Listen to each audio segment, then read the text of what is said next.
Assalamualaikum everyone, this is G2 8th edition, chapter number 6, exercise 6B, question number 12 हम इसका कर रहे हैं। चैप्टर है फाइनेंशियल ट्रांजैक्शंस का। कहते हैं Raju deposit P K R 15,000 in an account that pays 5.68% compound interest per year. ठीक है, find the total amount in the account after 6 years if the interest is compounded. Okay, सबसे पहले option number 1 के लिए हम देखते हैं।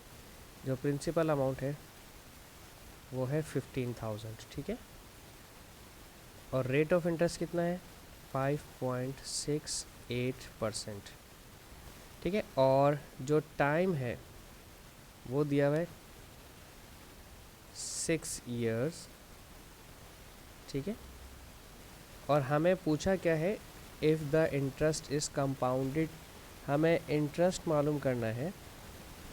Find the total amount, total amount मालूम करनी है, टोटल अमाउंट मालूम करनी है। ठीक है, ऑप्शन नंबर 1 में ये लिखा हुआ, find the total amount in the account after 6 years if the interest is compounded monthly. ठीक है, सो अब यहाँ पर हमने लिखना है मंथली। ठीक है, अमाउंट मंथली लिखना है। ठीक है,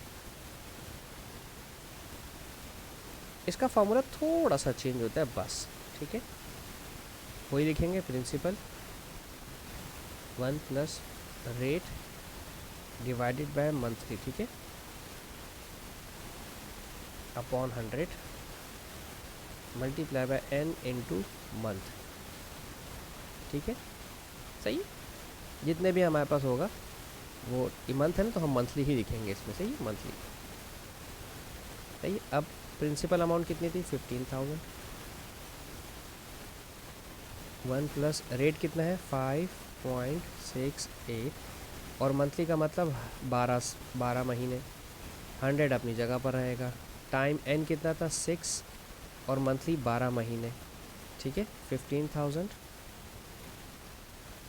1 प्लस, अब मुझे चाहिए कैलकुलेटर। ठीक है, 5.68 को पहले 12 से डिवाइड करवाएंगे, या यूँ भी कर सकते हैं 5.68 12 को इस 100 से मल्टीप्लाई करवा दीजिएगा। ठीक है, कि अपॉन में फ्रैक्शन है, तो ये 1200 हो जाएगा और ये 72 हो जाएगा। ठीक है, अब हम इसको बिल्कुल कैलकुलेटर में ऐसे ही टाइप करेंगे, 15,000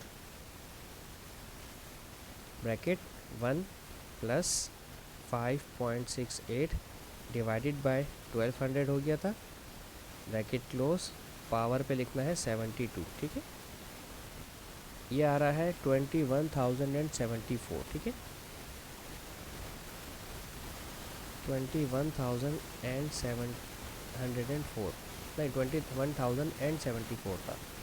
ठीक है, ये हमारे पास पी के आर आ गया, ये है मंथली। ठीक है, ठीक है, ये मंथली था हमारा। अब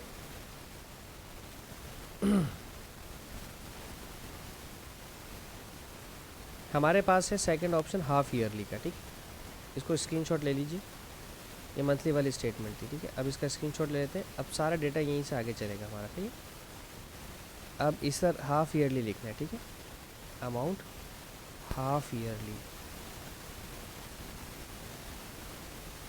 तो ऑप्शन नंबर 2 के लिए हम काम कर रहे हैं। सही, अमाउंट वही रहेगा, बिल्कुल फार्मूला, प्रिंसिपल प्लस 1 प्लस, और जो रेट है हमारा उसे डिवाइड करवाएंगे। हाफ़ ईयरली का मतलब क्या होगा, हाफ़ ईयरली में हमारे पास 2 होते हैं ना, डिवाइड बाय 2 2 दफ़ा।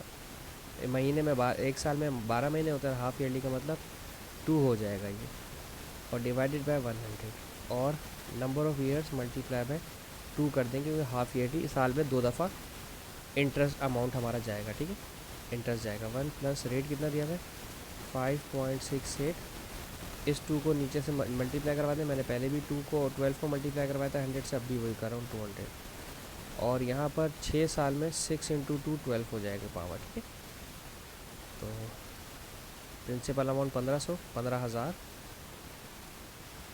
1 प्लस 5.68 डिवाइड बाय 200 पावर 12। ठीक है, कैलकुलेटर में दोबारा टाइप करते हैं इसको, इसको 200 कर दूँ, 1200 को, और इसको भी 12 कर देता हूँ, ठीक है, क्योंकि 6 2 12 हो जाएगा। तो ये आ रहा है 20,991, ठीक है, सही है, 20,991 PKR, सही है। पहले जो अमाउंट आ रही थी हमारा, इसमें आ रहा था मेरे ख्याल में 21,074 था, आई गेस था, यस। और हाफ ईयरली में अगर देखें तो 29 और 9 और 1। तो मंथली लेंगे तो आपको ज़्यादा मिलेगा पैसा, हाफ ईयरली लेंगे तो आपको कम पैसा मिलेगा, ठीक है। ओके, ये एक तो छोटा सा सवाल था हमारा, सही। अच्छा, अब हम देखते हैं क्वेश्चन नंबर 30।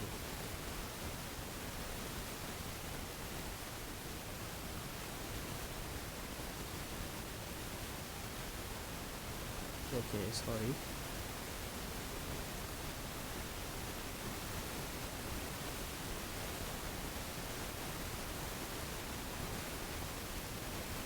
थर्टी में क्या कह रहे हैं, मैं पढ़ने में मुझे कहते हैं Sherrill invested ₹50,000 in an endowment fund for 5 years. The fund pays an interest compounded yearly. At the end of 5 years, she received a total of 58,000. Find the interest rate.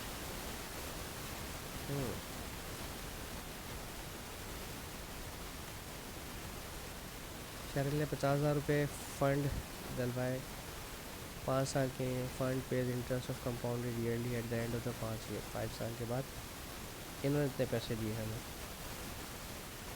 She received a total of 5,800।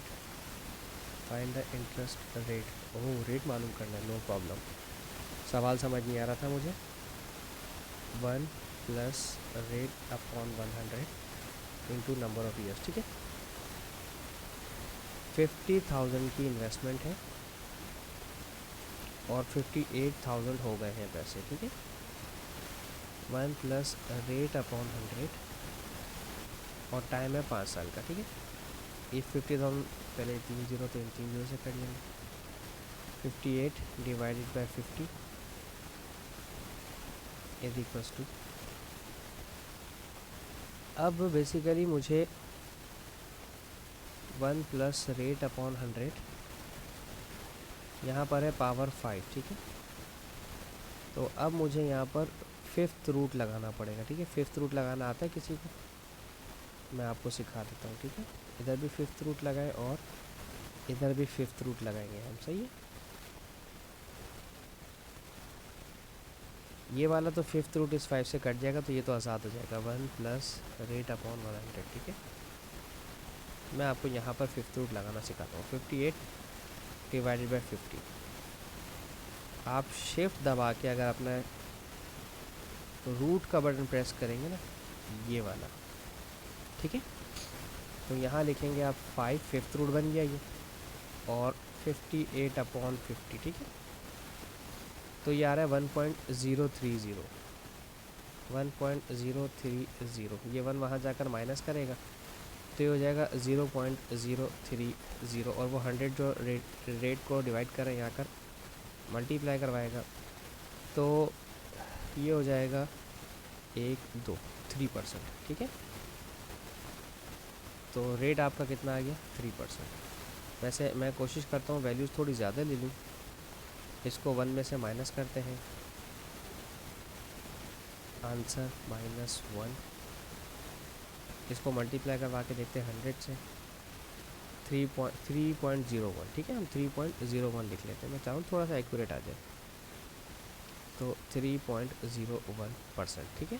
ये हमारा rate आ गया, सही है जी। Okay जनाब, इसके साथ ही मेरी ये वीडियो भी ख़त्म होती है। होप सो आपको समझाने में कामयाब रहूँगा। Thank you so much for watching my channel. अल्लाह हाफिज़।